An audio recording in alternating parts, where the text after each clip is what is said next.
Namaste to all students. I am Umesh Bharadwaj, your science teacher, and this is my video tutorial to teach you chapter first of science, that is matter in our surroundings. So let's start this chapter with the discussion of word matter. What is matter? Matter is anything which occupies space and has mass. Everything in this universe is made up of material which scientists have named matter. The air we breathe, the food we eat, stones, clouds, stars, planets, plants, and animals, even a small drop of water or a particle of sand, everything is considered matter because all these occupy space and they have mass in them. But remember, students, smell is a matter, but sense of smell is not a matter. Similarly, thought, dream, emotions, they are also not considered as matter because they do not occupy space and they do not have mass in them. On your screen you can see picture of some objects. All these are considered as matter.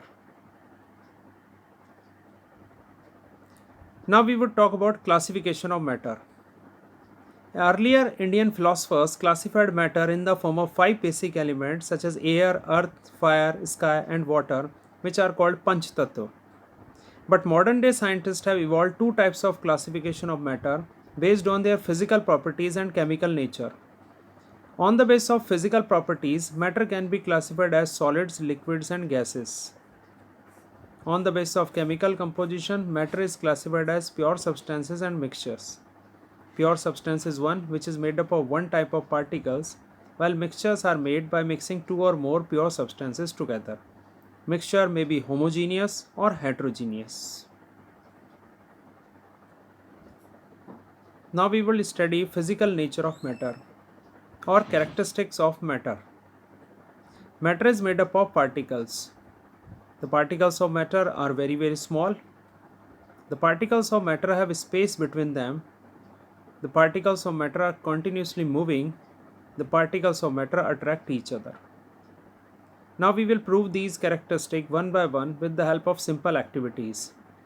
So let's start with activity 1 to prove that matter is made up of particles. To perform this activity, take some water in a beaker and note its level. Dissolve some sugar or salt in it with the help of a glass rod. The salt dissolves in water but the level of water does not change. This is because the particles of sugar or salt get into the spaces between the particles of water. This shows that matter is made up of particles and the particles of matter have space between them. This is activity 2 to prove that particles of matter are very small. To perform this activity, we need to dissolve 2-3 crystals of potassium permanganate in 100 ml of water in a beaker as shown in the figure. Take out approximately 10 ml of water of this solution and put it into 90 ml of clear water in the next beaker. Take out 10 ml of this solution and put it into another 90 ml of clear water in the next beaker. Keep diluting the solution like this 5 to 8 times and observe the change in the intensity of color. You would notice that the intensity of pink color decreases in the last beaker. This shows that a few crystals of potassium permanganate can color a large volume of water because there are millions of tiny particles in each crystal. Similarly, if we put few drops of Dettol in a bucket filled with water, then it will start smelling. This shows that a drop of Dettol contains millions of Dettol particles in it. This is the activity to prove that the particles of matter have spaces between them. Here also we need to dissolve some sugar or salt in water with the help of glass rod, and we have to note the level of water in the beaker. So we would find that there would be no change in the level of water in the beaker even after dissolving sugar or salt in it, which shows not only that the particles of matter are very small but also that particles of matter have spaces between them.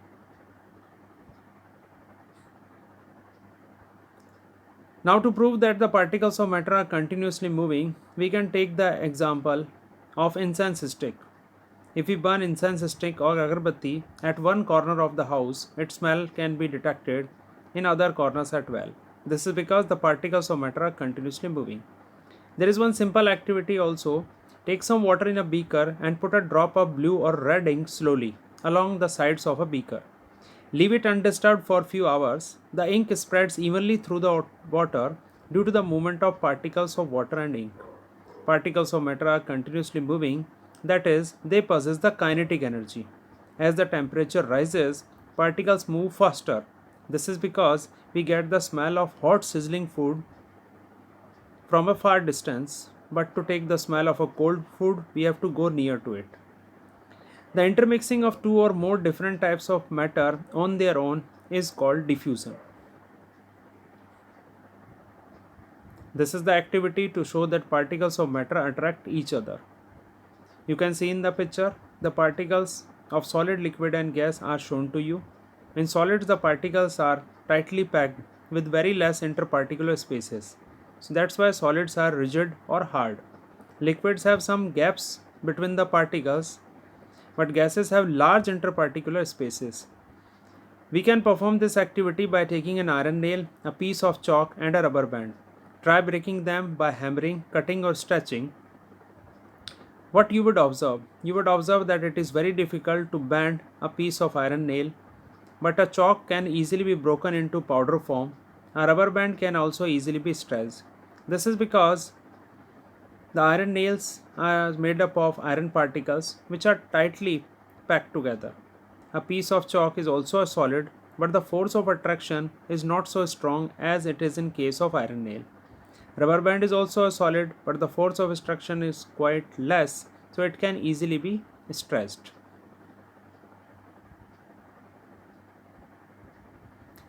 This is the activity to show that particles of matter have spaces between them. Open a water tap, try breaking the stream of water with your fingers. Were you be able to cut the stream of water? Definitely your answer would be yes. What could be the reason behind the stream of water remaining together? So the above two activities suggest that particles of matter have forces of attraction between them. This force keeps the particles together. That's why in a stream the particles come together. But the strength of this force is not so strong, so we can easily break the stream of water with our finger. This can also be used to explain that we can easily dive through the water, but we cannot cross a wall because the particles of wall have more strong forces of attraction as compared to particles of water. But we can easily move here and there by crossing the air particles. This is because the forces of attraction between the particles of air is very weak.